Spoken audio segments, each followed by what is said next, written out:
Two three, হ্যাঁ বলো।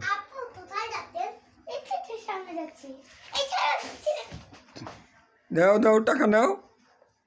Hello, এটা ছিনতাই করলেন, স্বর্ণের একটা চেন ছিনতাই করলেন। ব্যাগের ভিতর কি আছে? চেন আছে, তো ছিনতাই করলো।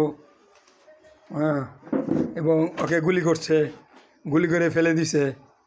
হ্যাঁ, পরে ওকে ব্যাগ ফেরত দাও, কত না আর মধ্যে কিছুই নেই। যাও ওর কাছে যাও, ব্যাগ ফেরত দাও, যাও। আচ্ছা, ব্যাগে স্বর্ণ টর্ণ দিলাম, ফেরত দিলাম। ওকে টাইনে তোলো, টাইনে তোলো, টাইনে ওঠাও, স্বর্ণ ফেরত দিচ্ছি তোমাকে। ওকে গুলি করে মেরে ফেলছে, এখন আবার টাইনে ওই সব জিনিস ফেরত দিচ্ছে। তোহার বোনকে ফেরত দিচ্ছে। হ্যাঁ, ওঠো এখন, ওঠো।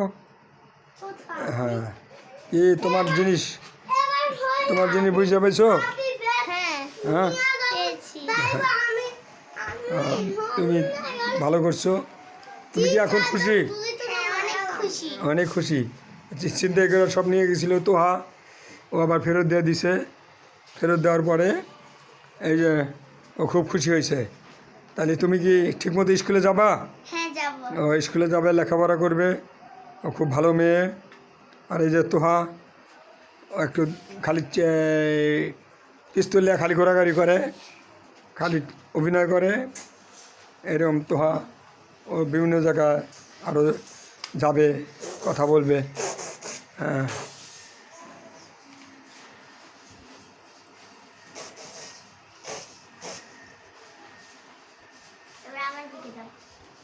গাইস, এরকম ছিনতাইকারী থেকে আপনারা একটু সাবধান থাকবেন। এরকম ছিনতাইকারীরা অনেক কিছুই চুরি করতে পারে।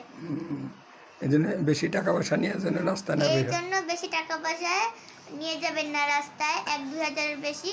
আর কোনো কিছু দামি মোবাইল বা আইফোন এগুলো হাতে রাখবেন না কোনো সময়। বাসায় রাখবেন, দামি জিনিস বাসায় রাখার চেষ্টা করবেন।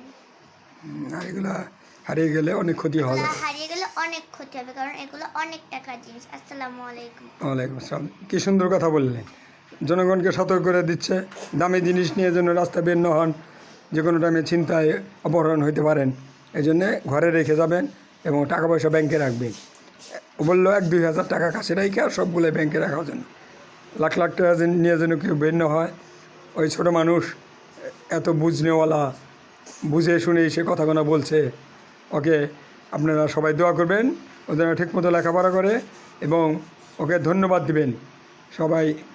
আর উনিও আপনাদের সবাইকে ধন্যবাদ জানাচ্ছে। এই বলে আমার কথা শেষ করছি। শুধু তাই না, শেষে কিন্তু মাটির বিছানা। যত আমরা চালাক চতুরি যত কিছু করি, শেষে মাটির বিছানা। মৃত্যুর দরজা খোলা বন্ধ হয় না। আবার বলছি, মৃত্যুর দরজা খোলা বন্ধ হয় না। এই যে তোহা, ওনার অভিনয় খুব সুন্দর অভিনয়। বড় হইলে মানে ডাকাতের সর্দার হবে, পুলিশ অফিসার হবে। এই বলে আমার কথা শেষ করছি। তোহা চলে যাচ্ছে, এবং ওয়ালাইকুম আসসালাম ওয়া রাহমাতুল্লাহি ওয়া বারাকাতুহু। Thank you.